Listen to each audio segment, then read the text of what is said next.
Bu yıl Gagauzyanın studentleri öğrenmesi için programmasının grant sayısı zeydilendi. Bu yıldan beri öğrenmek için finans varnice kabiliyetler değil sadece Moldova Devletin Teknik Üniversitesi'nde öğrenen studentler ama başka üniversitelerin studentleri de.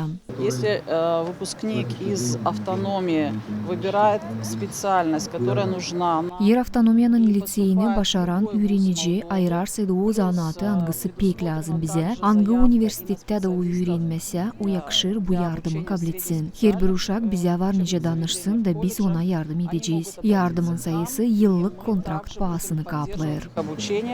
Здесь сумма гранта равна сумме контракта. Yönelimli uygulama bu yıl Sefte Gagauzyanın 5 studentine verilir kolaylık bu programayı Meditsina Üniversitesi'nde öğrenmek için kullanma. Мы будем оплачивать на протяжении. Biz 6 yıl sıravardır bu studentlerin öğrenmek kontraktlarını ödeyeceğiz. Bu zanaatta yeni üyesi kontrakt pahası 30.000 lirden ziyade. Ama bu öğreniciler lazım sonra geri Gagauzya'ya işlemeye gelsinler. Bu yenilik verir kolaylık 70 studente zanaat kabul etmeye. Üniversiteti başardıktan sonra onlar lazım Gagauzya'ya işlemeye gelsinler. Marina Tapal, Alona Terzi, Grigori Stavilov, Artyom Tapal, GRT Haberler.